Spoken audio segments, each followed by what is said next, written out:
खाने की तरफ बढ़ते हैं और बढ़ते हैं जोमेटो की तरफ। जोमेटो की एनालिस्ट कॉल हुई है, उसमें कुछ इंटरेस्टिंग ऑब्जर्वेशंस आए हैं, लोगों के मैनेजमेंट ने जो बातें कही है उसके ऊपर पूरी डिटेल्स लेकर तैयार है वरुण दुबे। वरुण बताइए। डेफिनेटली अनिल जी, काफी मच अवेटेड आईपीओ ये है। अगला हफ्ता ये आईपीओ जो है वो खुलने वाला है। करीब 9,375 करोड़ के आसपास कंपनी जुटाने वाली है। जो वैल्यूएशन कंपनी मांग रही है वो करीब 60,000 करोड़ के आसपास की है। और एनालिस्ट मीट में कंपनी ने काफी सारी इंपॉर्टेंट पॉइंट्स बोली। सबसे पहले तो कंपनी का कहना है कि जो ऑनलाइन ऑर्डरिंग स्पेस है जिसमें जोमेटो काम करता है, ये काफी अंडर पेनिट्रेटेड स्पेस है और इसमें आगे ग्रोथ की अपॉर्चुनिटी जो है वो इनको काफी ज्यादा देखने मिल रही है। ये कह रहे हैं कि आगे काफी बढ़िया ग्रोथ जो है इस पूरे स्पेस में हो सकती है, क्योंकि एक तो प्लेयर्स कम है और खासकर जो बड़े प्लेयर्स है या फिर ऑर्गेनाइज प्लेयर्स है वो काफी कम है और इसके लिए स्पेस जो है काफी अंडर पेनिट्रेटेड है। इसके अलावा इनका कहना है कि जो लगातार पिछले कुछ दिनों से वॉल्यूम्स जो है जिसमें बढ़ोतरी देखने मिली, खासकर लॉकडाउन में जिस तरह से वॉल्यूम्स में बढ़ोतरी देखने मिली, उसके चलते इस कंपनियों का जो ट्रांजैक्शन कॉस्ट है वो लगातार कम होते जा रहा है और आगे भी ट्रांजैक्शन कॉस्ट जो है वो लगातार कम होगा, क्योंकि ये जो कॉस्ट है ये एक फिक्स कॉस्ट होता है और जैसे जैसे वॉल्यूम बढ़ते हैं वैसे वैसे पर ट्रांजैक्शन कॉस्ट जो है उसमें कमी आती है और आगे इसमें और भी कमी होगी, जिसका बड़ा फायदा जो है इस कंपनी को मिलने वाला है। कंपनी अभी जो रेट चार्ज कर रही है लोगों से या फिर अपने कस्टमर से, इनका कहना है वो अभी भी बाकी अगर ग्लोबल प्लेयर से अगर आप देखेंगे तो काफी कम है, इतना ज्यादा रेट है नहीं, तो आगे रेट में भी काफी बढ़ोतरी होने का यह अनुमान लगाया जा रहा है। इसके अलावा कंपनी का कहना है कि कंपटीशन नो डाउट है, भले अमेजोन हो या फिर काफी और रीजनल प्लेयर्स है जिनसे कंपटीशन है, लेकिन इसका इस कंपनी के आगे ग्रोथ पे कोई असर नहीं पड़ेगा, ये कंपनी का साफ कहना है। और फूड के अलावा बाकी और भी काफी सारे कारोबार है जिसमें ये कहीं ना कहीं फोकस करने का कोशिश कर रही है। हाल ही में कंपनी ने ग्रोसर्स के साथ टाइप किया था या फिर एक्विजिशन किया था वो जो ग्रोसरी स्पेस है उसके लिए, और इस तरह के आगे और भी काफी सारे एक्विजिशन जो है ये कंपनी करने वाली है, क्योंकि इस आईपीओ के बाद कंपनी के पास करीब 15,000 करोड़ रुपए का कैश होगा। 9,000 करोड़ तो कंपनी ऑलरेडी उठा रही है यहाँ से आईपीओ से, इसके अलावा करीब 900 करोड़ के आसपास का कैश कंपनी के पास है। जो करंट एसेट्स और इन्वेस्टमेंट्स अगर आप देखेंगे म्यूचुअल फंड में जो कंपनी के पास है वो करीब 5,000 करोड़ के आसपास है, इसलिए कुल कैश जो है ये कंपनी कह रही है करीब 15,000 करोड़ के आसपास है, जो कि कंपनी आगे इस्तेमाल करेगी अपने ग्रोथ के लिए और साथ ही साथ कुछ काफी सारे नए एक्विजिशंस कंपनी करने वाली है जहाँ पे इन पैसों का इस्तेमाल किया जाने वाला है। तो मच अवेटेड आईपीओ अगले हफ्ते खुलेगा, उसके पहले एनालिस्ट मीट में काफी कुछ क्लैरिटी जो है वो कंपनी ने दी है। ओके, तो एनालिस्ट मीट के बाद काफी कुछ क्लैरिटी आती हुई दिख रही है और एक्शन भरपूर रहता है। सबसे पहले आपने जब अपना डीआरएचपी फाइल किया था 7,500 करोड़ के इशू की बात हुई थी, फिर उसको आपने बढ़ाकर 9,375 करोड़ का किया है। क्या इतनी ज्यादा डिमांड आपको मिली, इतना बढ़िया फीडबैक मिला कि आपको लगा ये सबसे बड़ा मौका है जितना हो सके फंड रेज किया जाए? फीडबैक हमें बहुत अच्छा मिला है। I think we very fortunate to get the kind of response we had, and हमें ये भी पता है कि उससे जितना अच्छा रिस्पांस मिला है उतनी ज्यादा रिस्पांसिबिलिटी हमारे ऊपर to actually do this well and to build this well, and I think we are very excited with that. गौरव, ये जो प्राइस बैंड आप लोगों ने तय किया है 70 to 76 रुपीस पर शेयर, ये किस बेसिस पर आप लोगों ने डिराइव किया, अगर वो हमें समझा सके? कभी भी किसी कंपनी की आप वैल्यू देखें तो वो चीज़ पे डिसाइड करते हैं कि आज बिजनेस कितना स्ट्रांग है और फ्यूचर में बिजनेस का पोटेंशियल कितना है। आई थिंक उसी बेसिस पे ये बैंकिंग कम्युनिटी ने, इन्वेस्टर नेटवर्क ने डिसाइड किया है, and that's how it's been arrived eight.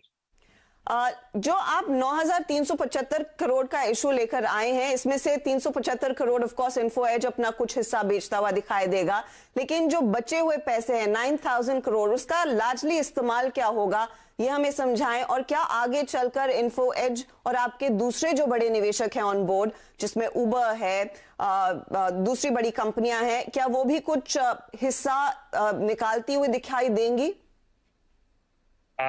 ये जो प्रोसीड्स है ये एसेंशियली ग्रोथ की तरफ यूज होंगे, organic and inorganic. Organic growth में the things that come there are customer acquisition, building our delivery network even better, and essentially also doing some technology investments, and आगे जाके अगर हमें कुछ लगता है कि there is an important inorganic acquisition we can do which can help in our vision, so that is always an option, but ये इन्हीं चीजों में यूज होगा। और जो आपके एग्जिस्टिंग इन्वेस्टर्स हैं उसमें से कितने लोग थोड़ा सा प्रॉफिट बुक करेंगे, या फिर आप जो बड़ा एग्जिट इन्हें देने वाले, of course Info Edge is going to be going laughing to the bank? I think हमारे इन्वेस्टर्स ने हमें बहुत सपोर्ट किया in all this journey, and we've been very fortunate to have the kind of partners we've had, and I think we'll see how it goes in the future. But as I said, I think we're excited about what we have in front of in the future for us to build. Okay, अब company का future कैसा है, ये इस basis पर आधारित होगा कि इस समय आपके बिजनेस मॉडल में क्या कुछ बदल रहा है, क्या कुछ हो रहा है. आपका मेजॉरिटी बिजनेस रेवेन्यूज का 85 to 90% डिलीवरी बिजनेस से आता है. ऑन ग्राउंड कितनी ग्रोथ देखने को मिली है, ये हमें समझा सके. डाइन आउट बिजनेस के लिए क्या अपॉर्चुनिटीज आगे देखने को मिलेंगी, क्योंकि इस समय डाइन आउट में कुछ हो नहीं रहा है, कंसिडरिंग लॉकडाउन के बीचों बीच है, रेस्टोरेंट्स उतना काम नहीं कर रहे हैं. क्या फ्यूचर प्रोजेक्शंस आप इस समय जहन में रख रहे हैं जब आप बिजनेस की ग्रोथ के बारे में सोचते हैं? I think we are building the food delivery business, we are building the dining out business, and we also have a raw material supply business called Hyperpure. ये तीन बहुत important parts हैं हमारे business के, and we continue to build each one of these. And I think at the core of this, restaurants are the most important. I think restaurant industry has gone through a tough time over the last 2 years, but they've actually come out so well in making sure customers get the service safely even in these difficult times. And as जैसे जैसे lockdown खुलेगा, dining out भी वापस आएगा, and we'll continue to do what we've been doing in terms of the tools and the enablement we can do for our restaurant partners to grow the business. अगर आप देखें तो last 5 साल में साथ में काम करके, रेस्टोरेंट पार्टनर के साथ में काम करके, हमने इतना इंपॉर्टेंट फूड डिलीवरी बिजनेस और डाइनिंग बिजनेस खड़ा किया है और कस्टमर को इस सर्विस दी है, और हम आगे भी करते रहेंगे. तो ये जो कोविड का समय था, जहां पर हमने देखा पहले लॉकडाउन में, 2020 के पहले लॉकडाउन में जो फर्स्ट वेव हम कहते हैं, उसमें बिजनेस पर इंपैक्ट आया. देन अक्टूबर ऑनवर्ड्स एक अच्छी खासी ग्रोथ देखने को मिली.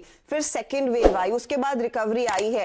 ये रिकवरी कितनी है, अगर आप हमें औसतन समझा सकें? आपके मंथली एक्टिव यूजर्स कितने बढ़े हैं पोस्ट कोविड? मंथली ट्रांजैक्शंस में कितना ज्यादा इजाफा बनता दिखाई दे रहा है?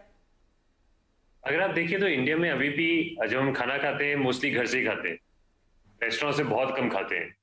अभी अपॉर्चुनिटी बहुत ज्यादा है आगे जाके. मतलब हम रेस्टोरेंट से कम लाइक 3, 4 या 5 बार खाते हैं एक महीने में, लेकिन बाहर अगर आप कुछ देशों में देखें तो वहाँ पे लोग 30, 40, 50 टाइम भी खाते हैं. तो हमारा एंडेवर ये है कि हम रेस्टोरेंट इंडस्ट्री के साथ काम करें और ऐसा खाना दें जो उतना ही अच्छा हो क्वालिटी में, उतना ही सस्ता हो और उतनी आसानी से मिल जाए जैसे घर का खाना मिल जाता है. एंड जितना हम वो कर पाएंगे, और more and more customers will actually be able to order from restaurants और eat at restaurants. That's the endeavour. तो अगर आप पहला वेव ऑफ कोविड देखें तो ऑफ कोर्स उस टाइम बहुत स्केयर था of transmission of food surface से, but after that we realise that surface transmission fear is not there. In fact we have delivered, हमने करोड़ों ऑर्डर डिलीवर किए इन द लास्ट 1.5 साल. But not even one case of transmission of COVID through food delivery. So food delivery is safe. लोगों को समझ आया है अब ये कि सर्विस ट्रांसमिशन नहीं होता है, और उसके बाद हमने देखा है कि either from a need perspective और entertainment perspective लोग खाना ऑर्डर कर रहे हैं, और आप धीरे धीरे जैसे लॉकडाउन खुल रहा है लोग डाइनिंग भी करने जा रहे हैं.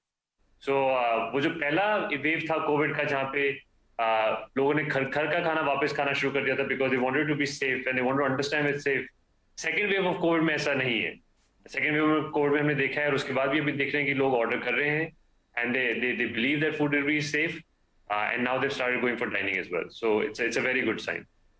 गौरव, अगर कुछ नंबर्स हमारे साथ शेयर कर सके. सबसे पहले इस समय आपके प्लेटफॉर्म पर कंज्यूमर्स, यूजर्स का नंबर क्या है और उसमें कितनी ग्रोथ आप देख रहे हैं? जो आप DAU या MAU के तौर पर टेक कंपनियां मैप करती हैं इस आंकड़े को, वो क्या है, कितनी बढ़त देखने को मिलेगी? और आपने 2-3 दफा कहा रेस्टोरेंट पार्टनर्स, ये बहुत एसेंशियल हिस्सा है आपके बिजनेस के लिए. तो कितने रेस्टोरेंट्स इस समय ऑन बोर्ड है, कितने शहरों में आप हैं, कितने नए शहरों में उतरने का इरादा है?